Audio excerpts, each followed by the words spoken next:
ICU की emergency जब पड़ती है तो दो इंजेक्शंस बहुत ज़्यादा इस्तेमाल होते हैं, एट्रोपिन और एड्रेनालिन। बताइए कौन से? Atropine and adrenaline. एट्रोपिन और एड्रेनालिन। तो ये साहब मैंने एक एम्पुल आपको दिया, बताइए कौन सा इंजेक्शन है ये सर एट्रोपिन सल्फेट इंजेक्शन, इसे रैपोपिन भी बोलते हैं। एट्रोपिन सल्फेट इंजेक्शन है, रैपोपिन ब्रांड नेम से आता है। ये बताइए कितने ml का वाइल है ये? सर ये 1 ml का वाइल है। 1 ml का वाइल। अब ये बताइए 1 ml में कितनी दवा है? एट्रोपिन सल्फेट कितने मिलीग्राम है? 1000 माइक्रोग्राम। ना, देखिए फिर से देखिए, आप अपनी वाइल एम्पुल में देखिए 0.6 mg। तो कैसे आपने 1000 कहा? सर वो नॉरेट सर कंफ्यूज हो गया। हमेशा याद रखिए कि जो एट्रोपिन का एक एम्पुल होता है उसमें 1 ml दवा होती है, और 1 ml दवा कितनी होती है? 0.6 मिलीग्राम पर ml। हमेशा जिंदगी में याद रख लीजिए, ये चीज फिक्स्ड है, कभी चेंज नहीं होगी।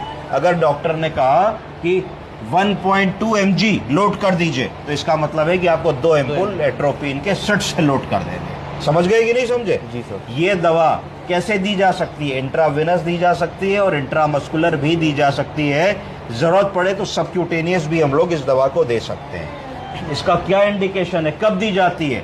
कभी भी जब आईसीयू में इमरजेंसी में मरीज आएगा और उसकी दिल की गति कम होगी, कि ऑन एडमिशन हार्ट रेट 50-52 चल रहा है, देखते ही देखते 40-48 होने लगा, जिस भी स्थिति में ब्रेडिकार्डिया हो रहा है, दिल की गति लगातार कम होती चली जा रही है, अभी आपकी डायग्नोसिस नहीं बनी है, आप इमरजेंसी में हैं और लैब के टेस्ट का वेट कर रहे हैं, तो आप तत्काल प्रभाव से उस मरीज को एट्रोपिन देंगे। इसमें बड़ा कंफ्यूजन होता है कि एट्रोपिन दे कि एड्रेनालिन दे। एट्रोपिन देंगे। आप समझ रहे हैं कि नहीं समझ रहे हैं?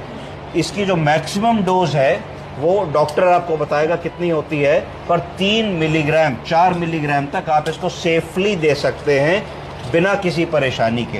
हर 2 इंजेक्शन के बीच में 3 से 5 मिनट का गैप होना चाहिए। तो अगर आपने किसी का हार्ट रेट 38 हो गया और आपने एक इंजेक्शन उसको एट्रोपिन का लगाया, तो 3 मिनट से 4 मिनट का वेट करेंगे अगला इंजेक्शन लगाने से पहले। समझ रहे हैं कि नहीं समझ रहे? और जब डिजायर्ड हार्ट रेट आ जाएगा तब आप एट्रोपिन फिर नहीं लगाएंगे, फिर और चीज़ें देखेंगे कि ईसीजी करा, ये करा, वो करा, ईबीजी करा, एसिडोसिस तो नहीं है, एल्कलोसिस तो नहीं है, पेशेंट कंप्लीट हार्ट ब्लॉक में तो नहीं है, कोई और बात तो नहीं है। कई ऐसे भी केसेस होंगे एट्रोपिन से हार्ट रेट नहीं रिस्पॉन्ड करेगा, तो भी अपने डॉक्टर को बताएं।